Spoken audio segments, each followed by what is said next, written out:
Hello students and welcome back to your favourite channel math solutions with Rose ma'am.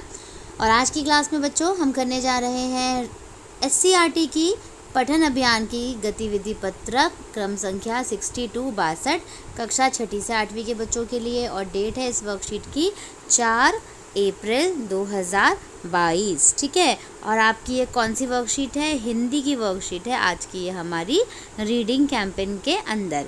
तो अब चलिए हम इस वर्कशीट को शुरू करेंगे। और इस वीडियो को शुरू करने से पहले आप सभी से एक रिक्वेस्ट करना चाहती हूँ कि अगर अभी तक आप लोगों ने चैनल सब्सक्राइब नहीं किया है या फिर आप मेरे चैनल पे न्यू हैं तो प्लीज़ चैनल को जल्दी से सब्सक्राइब कर दीजिए और बेल आइकन को भी प्रेस कर दीजिए। कविता दी है इस हमें वर्कशीट में पुष्प की अभिलाषा, यानी एक फूल की इच्छा कि वो क्या चाहता है। चाहा नहीं मैं सुरबा लाके गहनों में गूंथा जाऊं। चाहा नहीं मैं सुरबा लाके गहनों में गूंथा जाऊं कि मेरी ये चाह नहीं है, मेरी ये इच्छा नहीं है कि मैं देव कन्या, सुरबाला यानी देव कन्या के बालों में गूंथा जाऊं या गहनों में गूंथा जाऊं। चाहा नहीं प्रेमी माला में बिंद प्यारी को ललचाऊं कि मैं ये भी नहीं चाहता कि मैं किसी के बालों में अटक करके या कुछ ऐसा है किसी को ललचाऊं। चाहा नहीं सम्राटों के शव पर हे हरि डाला जाऊं, और ना ही मेरी चाह ये है कि जो सम्राट हैं, राजा हैं, देवता हैं, उनके शव पर यानी उनके मृत्यु के बाद उनके ऊपर मैं डाला जाऊं, मेरी ये भी चाह नहीं है। चाह नहीं देवों के सिर पर चढ़ूं भाग्य पर इठलाऊं, और ना ही मैं देवताओं के सिर पर चढ़ करके इठलाना चाहता हूँ, कुछ नहीं। मुझे तोड़ लेना वनमाली, मुझे वनमाली तुम तोड़ लेना, उस पथ पर देना तुम फेंक, और उस पथ पर तुम मुझे फेंक देना। मातृभूमि पर शीश चढ़ाने जिस पथ पर जावे वीर अनेक, यानी जिस मातृभूमि पर शीश चढ़ाने के लिए जो वीर जवान जाते हैं उस पथ पर, उस रास्ते पर मुझे तुम फेंक देना ताकि वो उस पर चलें और मुझ पर चढ़ें तो मैं धन्य हो जाऊं। तो ये माखनलाल चतुर्वेदी जी की आपकी ये कविता है जिसको अभी हमने पढ़ा है। और यहाँ पे बच्चों आपको एक QR कोड दिया हुआ है, इसको आपको स्कैन करना है अगर आप ऑडियो को सुनना चाहते हैं तो। ऑडियो सुनने के लिए QR कोड को क्लिक अथवा स्कैन करें। चलिए अब आगे देखते हैं बच्चों। 4 प्रश्न दे रखे हैं, प्रश्न नंबर 1, 2, 3, 4। इन चारों प्रश्नों को मैंने अलग से स्लाइड बना करके आपके लिए लिखा हुआ है और उसका उत्तर भी लिखा हुआ है। तो पहले हम प्रश्नों को पढ़ेंगे बच्चों और उसके बाद हम उत्तर को करेंगे। ठीक है, तो चलिए हम स्लाइड पे चलते हैं। प्रश्न नंबर 1 देखिए, यहाँ पे शब्दों के अर्थ लिखने हैं आपको बेसिकली, कि जो शब्द के उच्चारण में आपको कठिनाई आई है उन शब्दों के अर्थ। तो उत्तर है, शब्द अर्थ लिखो पहले तो।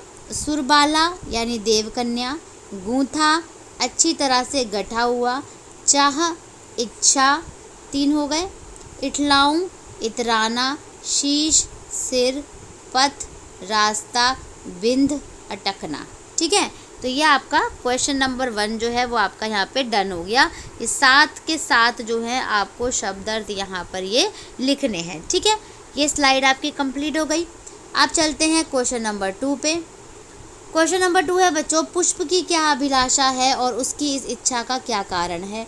अपने साथियों और अध्यापक से चर्चा कर इसके बारे में 5 वाक्य लिखिए। तो चलिए यहाँ पर हम लिख लेते हैं इसके बारे में। फूल अपनी इच्छा प्रकट करते हुए कहता है कि हे ईश्वर, मेरी इच्छा राजाओं के मुर्दों पर डाले जाने की नहीं है, और ना ही मेरी यह इच्छा है कि देवताओं के सिर पर चढ़कर अपने स्वयं के भाग्य पर घमंड करने की है, बल्कि फूल अपनी देशभक्ति की भावना को प्रकट करते हुए वनमाली से कहता है कि हे वनमाली, तुम मुझको तोड़कर उस मार्ग में फेंक देना जिस मार्ग से अनेक वीर सैनिक अपनी मातृभूमि की रक्षा करने के लिए अपने आप का बलिदान करने के लिए गुजरते हैं। ठीक है, तो ये है हमारा प्रश्न नंबर 2 जिसका उत्तर हमने यहाँ पे लिखा है। आप इसको यहाँ से कॉपी डाउन करके अपनी कॉपी में नोट करिए।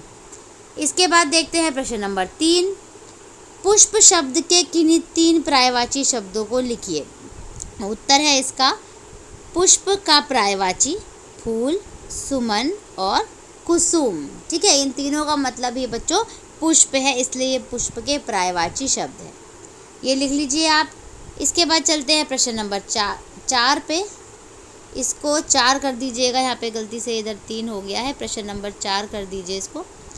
आप भी कविता बना सकते हैं। कोई भी शब्द या दृश्य को देखकर उससे संबंधित शब्दों का संकलन कीजिए और उससे कविता बनाने का प्रयास कीजिए तथा कक्षा में प्रस्तुत कीजिए, जैसे नाव, पहाड़, फूल, दोस्त, खेत, विद्यालय, वर्षा आदि। इन सबको यूज़ करके बच्चों आपको एक कविता बनानी है।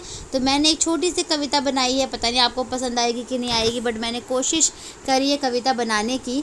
तो हम इस कविता को पढ़ेंगे और आप इस कविता को लिखेंगे। अगर इसके अलावा आप भी अपनी मनपसंद बना करके लिखना चाहते हैं तो वो भी लिख सकते हैं।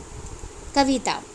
आओ दोस्त मिलकर एक नाव बनाएं। देखिए दोस्त आ गया, इसके अंदर नाव शब्द आ गया। बारिश भी यूज़ हो गया, बारिश जोरों की हो रही है, उस पानी में अपनी नाव चलाएं। नाव हमारी, पहाड़ों यूज़ हो गया। वह खेतों से होकर जाएगी, खेतों भी आ गया इसके अंदर। और अंत में हमारे विद्यालय में वापस आ जाएगी, विद्यालय भी यूज़ हो गया। तो ये थी बच्चों हमारी कविता। 4 लाइन की कविता, ज़्यादा बड़ी कविता नहीं लिखी है। जो शब्द दिए थे उन शब्दों को ही प्रयोग करके मैंने ये कविता लिखी है। तो आप इसको अपनी कॉपी में नोट डाउन कर लीजिए।